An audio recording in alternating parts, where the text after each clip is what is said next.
natin. Kasi sa measures of central tendency, meron po tayong parang, kumbaga, assurance na most of the time, yung atin pong makukuhang information ay matatagpuan or makikita natin doon sa position or approximately middle position ng ating mga data. So dito naka-specify lang, kunwari, ano yung value pag 10% lang ng information yung i-consider ko, pag 25, pag 50, 75, 80, and so on. So collectively, measures of location is known as fractals or quantiles. So fractals or quantiles are values below which is specified fraction or percentage of the observations in a given set must fall. So parang yung value daw ng isang kind ng fractal or isang kind ng quantile ay isang boundary po. So yun yung limitation for a certain specified percentage or fraction. Kung baga, kung 25%, below 25% ng distribution, ano yung baseline value niya? Hanggang saan lang yung i-consider natin as region below 25%. So, meron po tayong tatlong kind ng quantiles. So, we have number 1 is the quartile. Number 2 is the decile. Third is the percentile. So, yung quartile po, ang ginagawa natin dyan is i-divide daw natin yung distribution into 4 equal parts. So, yung ating pong assumption ay, kumbaga, sa ating pong distribution na makikreate or dun sa ating dataset, tig to 25% yung kada region kung saan natin madedivide yung ating mga information. So, example of this. So, ito daw po yung isang setup for the quartile measurement. So, kung makikita natin dito, we have here a portion, tig to 25% sila. Tapos, yung position nung quartiles natin, yung 3 quartiles na i-consider natin, nasa pagitan nung dalawang 25%. So, example, yung Q1, ang ine-explain daw po ng Q1 is 25% below or below 25% of the distribution. So, itong part lang yon. So, kung anong value dito, let's say ito ay naging 30. 30 yung baseline value natin para doon sa mga nakakuha ng below 25% ng ating distribution. So, those scores na under ng 22 or less than 30, sila po yung kasama doon sa below 25%. So, yung median naman po, or yung M na naka-indicate dyan, yan din po yung tinatawag nating second quartile. So, value yan. So, doon po sa median or second quartile, yan po, 'di ba, dalawang 25 yan, ibig sabihin, ang kanilang ine-explain na region of data or gaano karami yung data na ine-explain nila is below 50% of the distribution. So, it follows that Q3 will explain below 75 of the distribution. So, para nag-a-accumulate lang tayo ng tig to 25% doon po sa Q1, Q2, and Q3. So, yung value lang po na ipapalit natin. So, ganito po. Itong formula nito ay para lang gamitin yung sa location. So, by the way, I forgot to tell that the concept of quantiles or fractals is actually an extension of median.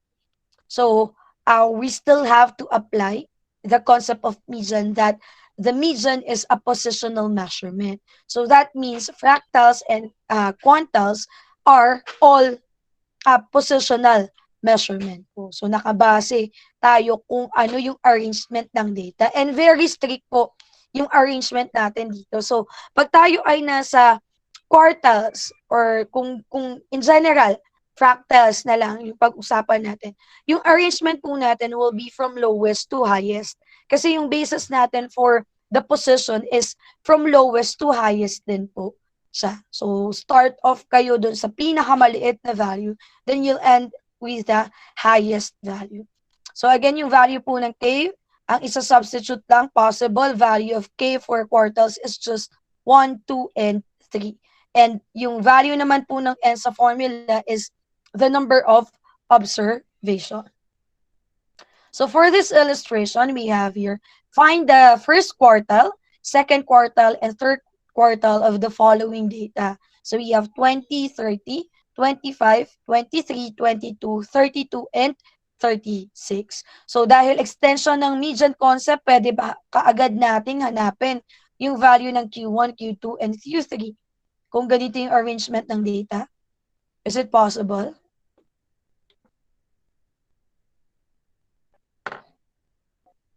So, yung first step na gagawin niyo po is to arrange the data if it's not still arranged mo.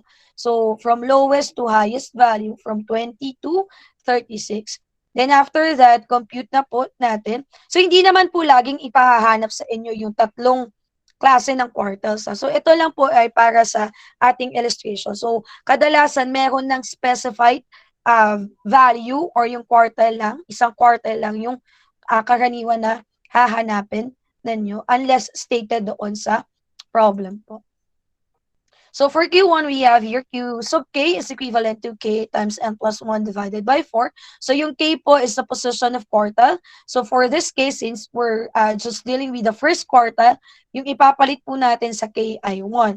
Then for the value of N, yung number of observation, you just have to count that. So 1, 2, 3, 4, 5, 6, and 7. So that means we have Q1 or Q sub 1 is equivalent to 1 times the quantity 7 plus 1 divided by 4. So simplifying this, we have 1 times 8 or equivalent to 8 over 4. So that means the position or the location of the first quartile can be found in the second position. So kailangan yung ma-identify yan. Ano ba yung exact value doon sa second position? So what is the exact value? 22. Correct. Correct. So we have 22. So paano ba natin i-interpret yan kung ang alam lang natin is the baseline number? So you just have to indicate there that 25% of the distribution score lower than or equivalent to 22. So ganun po. Kasi ang Q1 katumbas siya nung 25% ng ating dataset. So 25% of the distribution or dataset scored greater than or equivalent to, or sorry, lower than or equivalent to 22. So for Q sub 2, so yung K naman na ipapalit natin is 2, still we're dealing with the same number of observation, which is 7 plus 1. So 2 times 8 is 16 over 4. So yung Q sub 2 po ay makikita natin doon sa fourth position. So ano yung value sa fourth position at ilang percentage po yung nare-reflect ng second quartile? Anyone?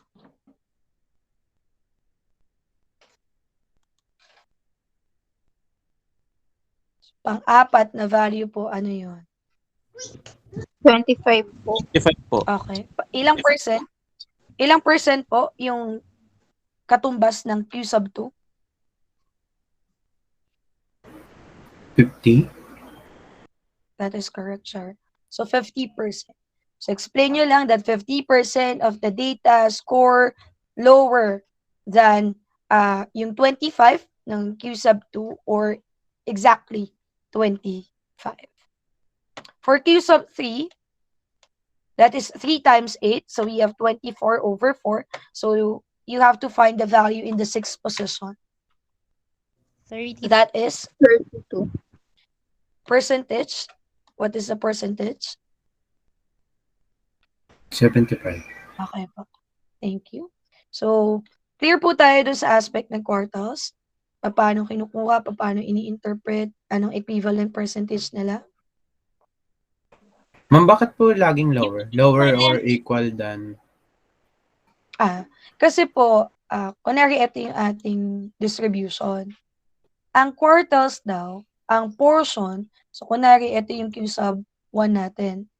So, ang sinasabi po dyan, yung Q sub 1 na yan, baseline number. So, parang kumbaga yan yung boundary. Tapos, ang ine-explain po niya ay yung region dun sa kaliwa. So, yung Q sub 1, nagre-represent siya, diba? Sabi natin, below 25%. So, ito po. So, kung hanggang dun sa Q sub 1, exactly 25 yun. Kaya sinasabi natin, sa Q sub 1, 25% of the dataset is lower. So, bakit? Kasi, kung nari dito, ito yung first quartile natin.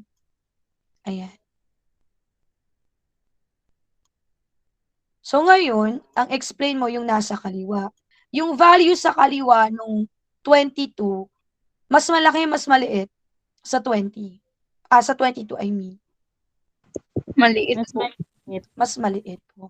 So, lagi po yung quartiles or any kind ng fractals, ang ine-explain niya yung mga values sa kaliwa. Kaya, pag dinidiscuss natin yan, mas mababa or exactly the same dun sa number na nakita ninyo or na-compute natin base doon sa posisyon na ibinibigay noong certain quartiles na yon. So, clear po? Ma'am, nalito po Thank you ako po.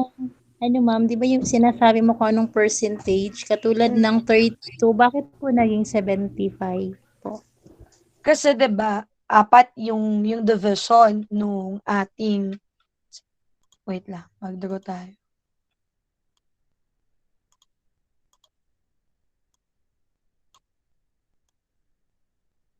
So for example, this is our distribution.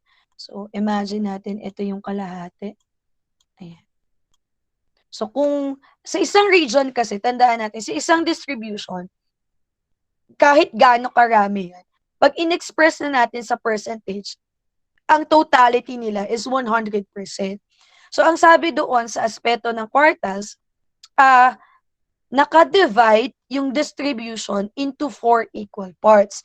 That means, sa isang portion, tigto 25 sila. Tama ba? Kung ang kabuuan ay 25. Intindihan ko na po. Ayan. So ngayon, kunwari, yung sa Q sub 3, bakit sa 75%? Kasi yung region sa kaliwa, at yung Q sub 3 natin, ilang total percentage yung makukuha natin. So ito kasi yung ine-explain ng Q sub 3. So 25, 25, 25, kaya po siya naging 75. Tapos, yung isa pang tinanong kanina na bakit laging sinasabi na lower than or equivalent to certain value. Kunwari yung 22. Kaya in this case, yung Q sub 3 natin ay 32. Kasi yung mga values, pag in-arrange, diba, lowest to highest value. So, lahat nung nasa kaliwa ng Q sub 3 ay mas mababa sa kanya unless maging equivalent talaga siya doon sa 32 na na-compute natin. Ayun. So, clear po? Yes po, ma'am. Okay po. Thank you. Ayan. So, yung second type naman po is the decile. So, yung decile naman po, yung distribution, yung kaninang pinakita ko, i-divide naman natin yan sa 10 equal parts. So, kung naka-divide siya into 10 equal parts, ilang percentage kada region yung meron tayo? 10% po. Okay. So, tigta 10% sila.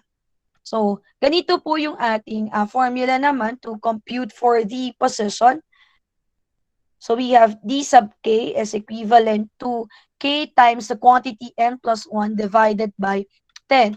And yung value po ng K, ang pwede lang po natin, yung mga line, yung mga baseline natin is 1 to 9 lang. So, pag D1, ibig sabihin po nun, below 10% of the distribution, nasa kaliwa. So, pag D2, below 20%. Pag D5, below 50%. So, hanggang D9, which is below 90%. Wait lang ha.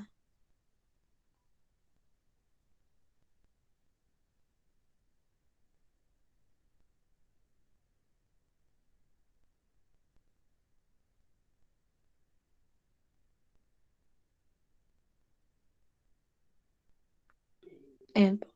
So, yun yung property nito ha. Deciles equivalent, every region, tigte 10% sila. So, try natin gamitin yung same values or same data that we have po for the quartiles. So, yan na, naka-arrange na naman yung ating mga information.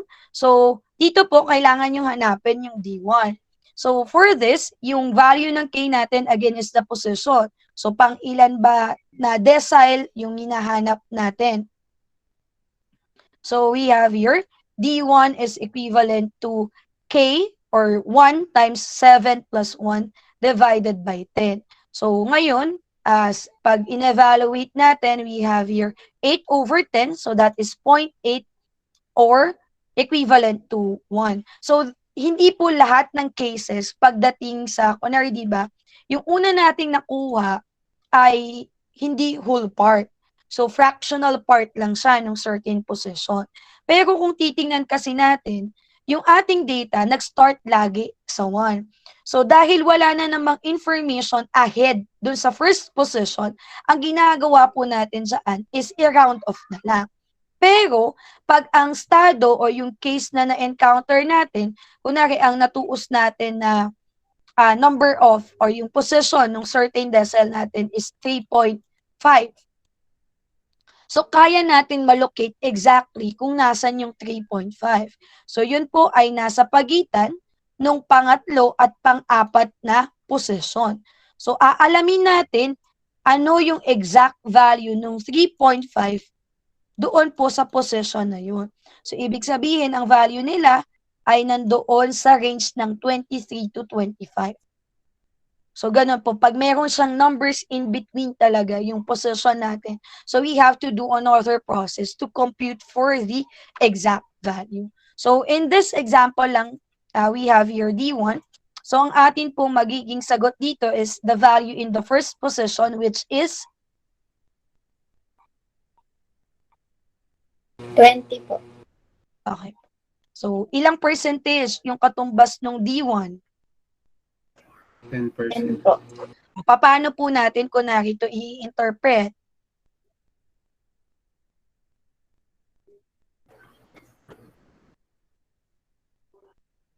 %10% of the distribution, Lower or equal po, ma'am. okay po, lower or equal to 20. Ayan. Ayan. So, clear po? Yes po. Thank you. So, for the second example, we have now D5 naman po. So, yung K naman natin is 5. Still, we have 7 plus 1. So, 5 times 8 is 40 divided by 100. So, yung atin pong position, yung location nung value ng D5 ay nasa ika-4 na posisyon. So, ang value po noon ay 25. so, ngayon, pag gusto nating tingnan, yung mga decile ba, may equivalency sa quartile. So, pag ganun po, hindi natin kasi yun makaagad makikita kasi, di ba, Q1, Q2, Q3 yung given. Tapos, sa decile naman, D1, D2, D3, D4, D5, hanggang D9. So, para malaman nyo po kung meron bang equivalency yung mga value na yan, titingnan nyo siya sa aspeto ng percentage. So, in terms of a D5, ilang percent yung katumbas niya? 50 po. Okay po. So, 50%. So, ngayon, titingnan mo, sa quartile, meron bang exactly 50% sa kanila? Meron ba?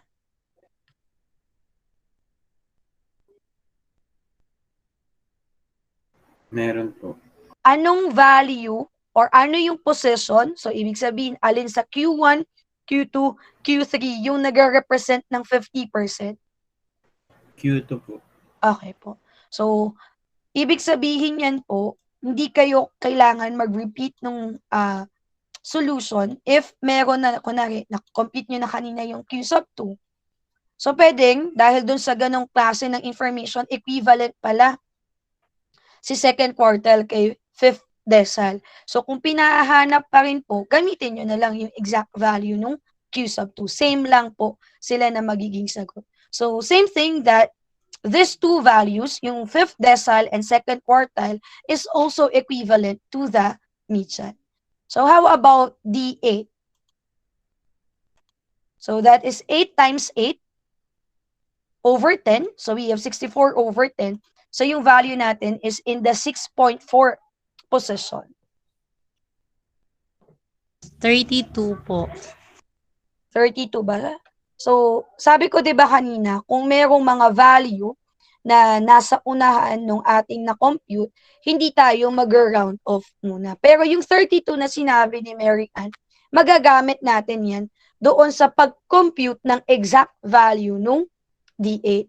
So, ito po, tandaan natin na yung 6.4, yung value ng D8 po, nasa pagitan ng 32 at saka ng 36.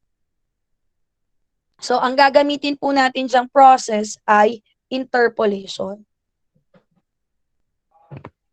So, wait lang. Hindi ko pa pala nabuhat.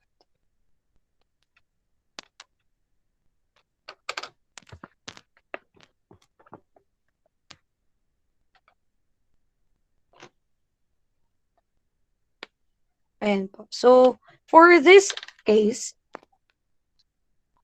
papin na lang ako guys ng video ha. So, yung ating information ay 20, 22, 23, 25, 30, 32.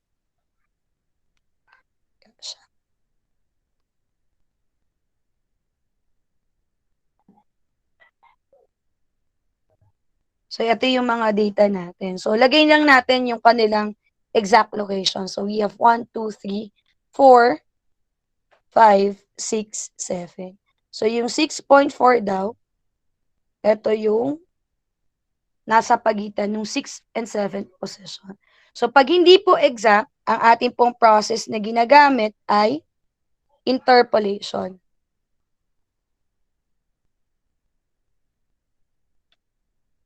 So, pag nag-i-interpolation po, hinahati natin sa dalawang part yung na-compute natin na position. So, ang gagawin natin, dahil 6.4 yung computed position natin, so consider nyo muna yung whole part, yung sa 6th position. Tapos po, i-add natin yung fractional part ng ating bilang ng position. After that po, dito na mangyayari yung interpolation. So, yung 6.4 nasa pagitan ng 6th and 7th position. So, kailangan nating i-consider yung value doon po sa 6th and 7th position para makuha yung exact value nito. So, after doing this, you can now substitute the information. So, we have values in the 6th position, that is 32, plus 0.4. Tapos, absolute value po. So, x sub 6 ay 32. X sub 7, ikapitong value sa ating dataset, that is 36. So, evaluating this, we have 32 plus 0.4. Then, 32 minus 36 is negative 4. So, pag kinuha natin yung absolute value ng negative 4, ano pong magiging sagot?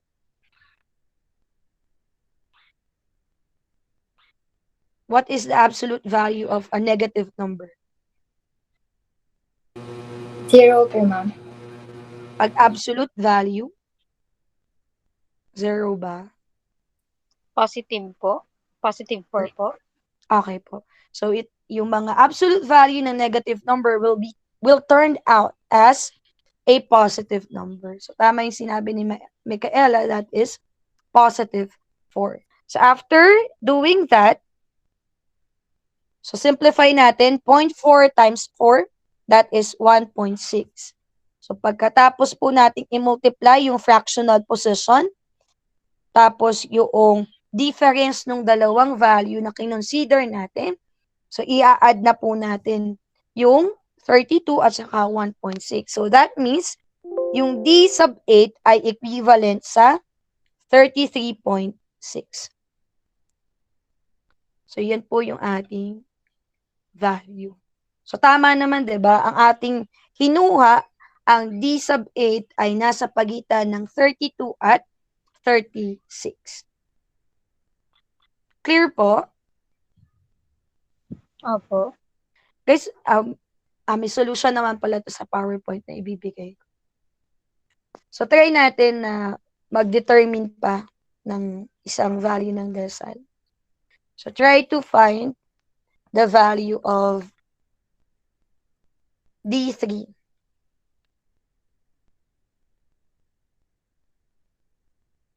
So, ito yung hahanapan natin. So, hanapin nyo muna yung location. So, this is 3 times 8 over 10. So, we have 24 over 10. So, this is under 2.4 position. So, pwede ba tayo mag-round off?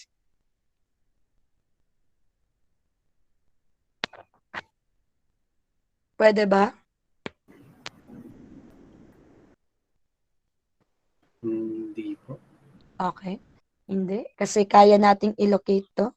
So, nasa pagitan nung second and third, yung 2.4 position.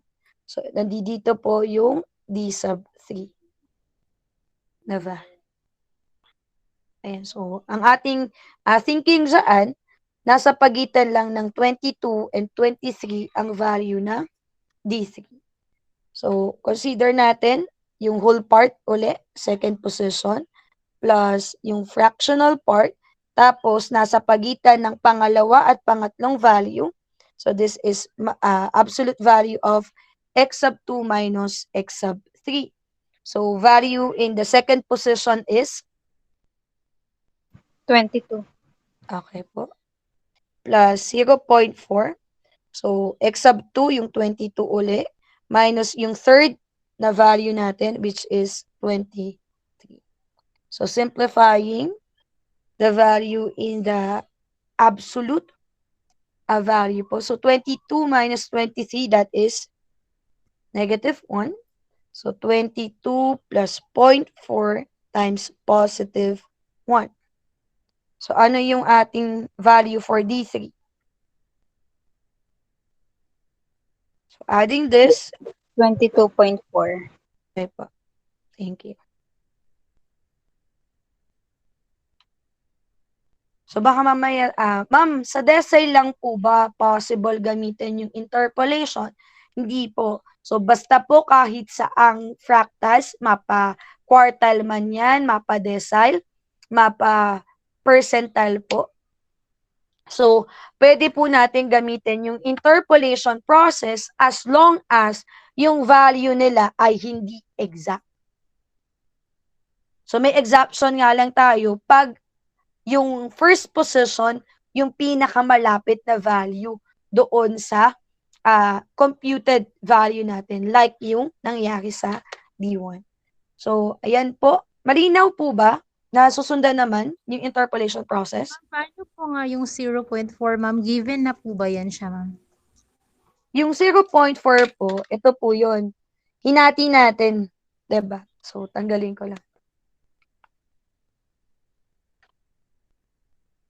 Yung 2.4 po, diba parang pag yan ay kinuha natin, yung parang ni-reverse natin yung process, ano yung possible values na pag pinag-add ko, ang magiging result ay 2.4. So, yung pinakamadali, yung whole part kuhanin ko, which is 2.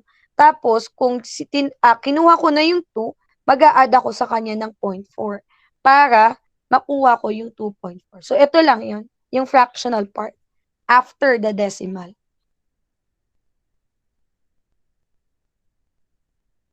So, kung 3.6 yan, for example lang, nakuha nating value ay 3.6.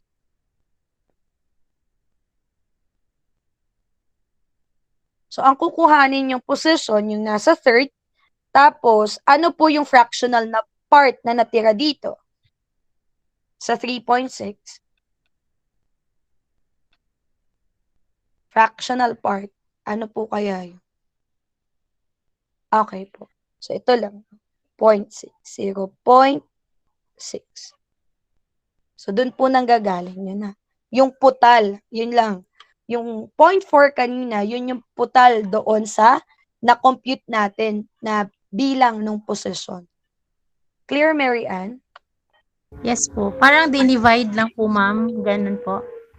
Pinort natin. Parang hinati lang natin siya, not necessarily dinivide. Hinati siya doon sa context ng whole part, yung whole number, at saka yung fractional part.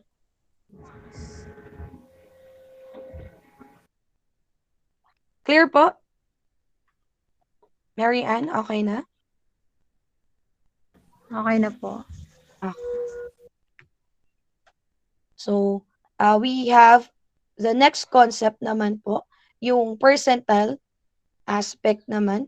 So, pag percentile po, tinatawag tong unit form ng mga fractal. So, pag sinabi nating unit form, ibig sabihin yan, yung region na kino-consider natin, tigwa 1 unit lang yung katumbas nila. So, 1% lang yung value. Parang, pag meron tayong value ng P1, below 1% lang. So, pag P2, below 2%, P3, below 3%, up to P99, which is below 99%.